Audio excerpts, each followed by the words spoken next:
एक गांव में नंद किशोर जी अपनी पत्नी श्रीमती रमा देवी के साथ रहते हैं। नंद किशोर जी और रमा देवी के 3 बच्चे हैं, 2 बेटे और एक बेटी। नंद किशोर जी के तीनों बच्चों की शादी हो चुकी है।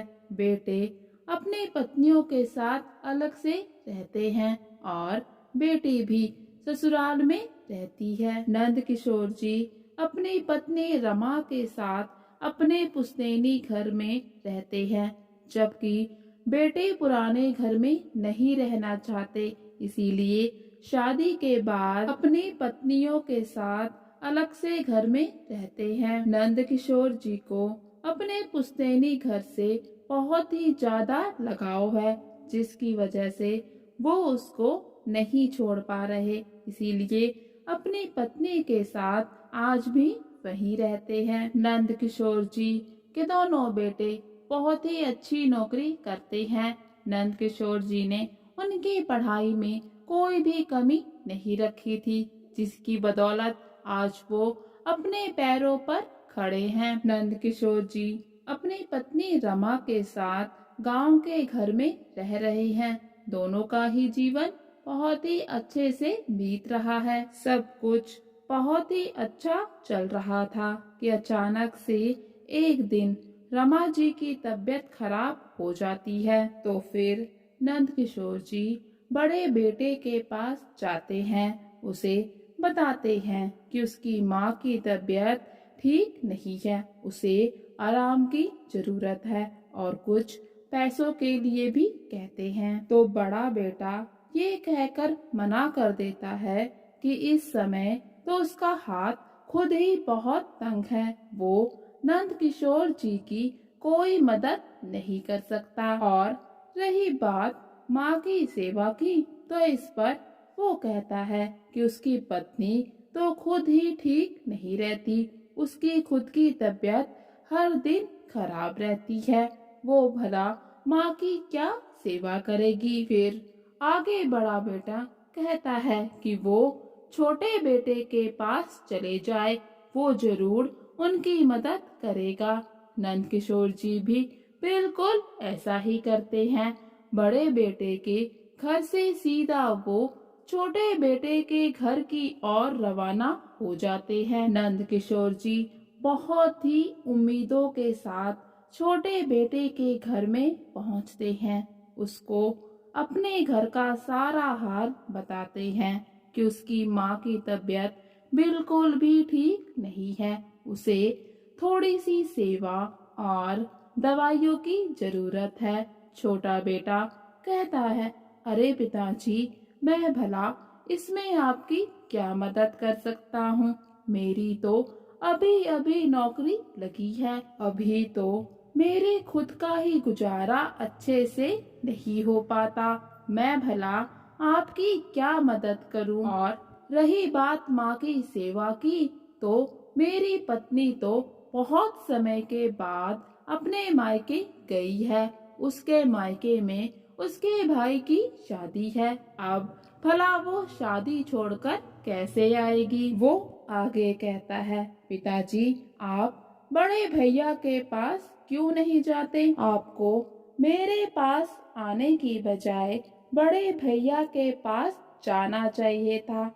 नंद किशोर जी चुपचाप सारी बातें सुनते रहते हैं और बिना कुछ कहे वहाँ से घर वापस आ जाते हैं। घर आकर नंद किशोर जी को बहुत ही बुरा लगता है कि जिन बेटों के पीछे उन्होंने अपने सारी उम्र की जमा पूंजी लगा दी, आज वही बेटे उनकी कद्र नहीं कर रहे। नंद किशोर जी ने अपनी सारी जमा पूंजी अपने बेटों का भविष्य सुधारने में लगा दी, आज पत्नी के इलाज के लिए उनके पास कोई भी अच्छी रकम नहीं है। नंद किशोर जी को बेटों के ऐसे व्यवहार से बहुत ही आघात पहुंचता है, इसलिए अब वो अपनी बेटी को कुछ भी नहीं बताते। वो सोचने लगते हैं, जब बेटों ने ही साथ नहीं दिया तो फिर बेटी भला क्या करेगी, वो तो खुद ससुराल में रहती है। और फिर ऐसे ही 2 दिन बीत जाते हैं। तीसरे दिन उनकी बेटी शोभा खुद ही अपने मायके आ जाती है। शोभा के ससुराल में उसके देवर की शादी है, जिसका न्योता देने वो अपने मायके आती है। मायके आकर देखती है कि माँ की हालत कितनी खराब है और पिताजी ने एक बार भी उसे बताना जरूरी नहीं समझा। फिर वो नंद किशोर जी से शिकायत करती है कि पिताजी, जब माँ की तबीयत इतनी खराब है तो आप मुझे बुला लेते, मैं आकर माँ की सेवा कर लेती। नंद किशोर जी नजरें झुकाए बेटी के सामने खड़े हैं और फिर उसको सारी बात बताते हैं कि कैसे उसके भाइयों ने मदद करने से मना कर दिया, इसलिए उनकी हिम्मत बेटी से मदद मांगने की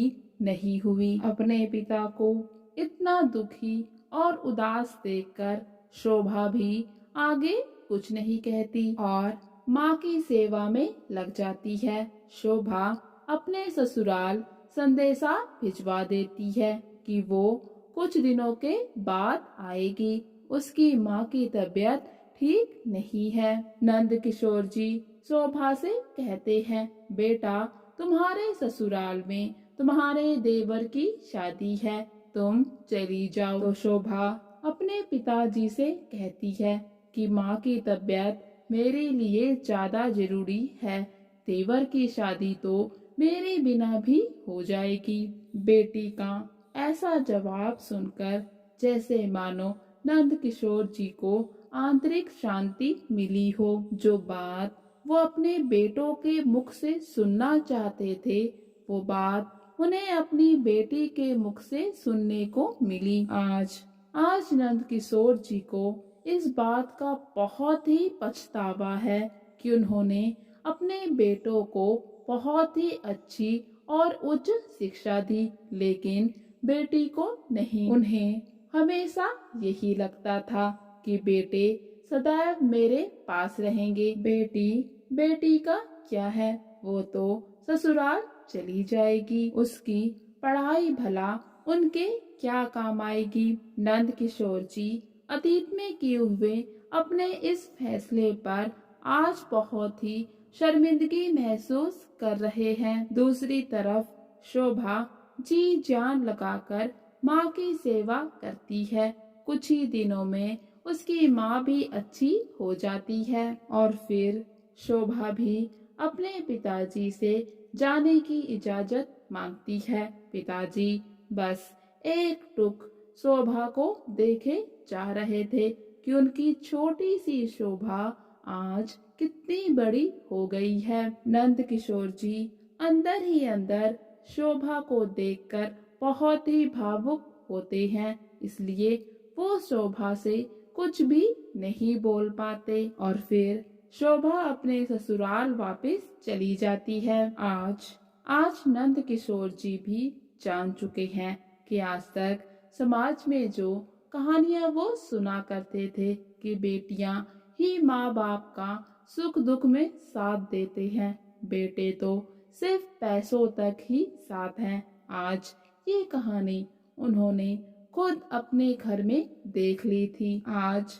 वो अपनी बेटी शोभा पर गर्व करते हैं और अब उनको अपने बेटों से किसी भी तरह की कोई उम्मीद नहीं है। ये कहानी हमारे समाज के एक कड़वी सच्चाई को दर्शाती है, जहाँ पर बेटों को हमेशा ही बेटियों से ऊपर रखा जाता है, लेकिन अंत समय में जब बेटों के साथ की जरूरत होती है तो वहाँ पर खड़ी होती हैं बेटियाँ। तो दोस्तों, अगर आपको हमारी ये कहानी अच्छी लगी हो तो हमारे वीडियो को लाइक और चैनल को सब्सक्राइब कर दे। Thank you friends.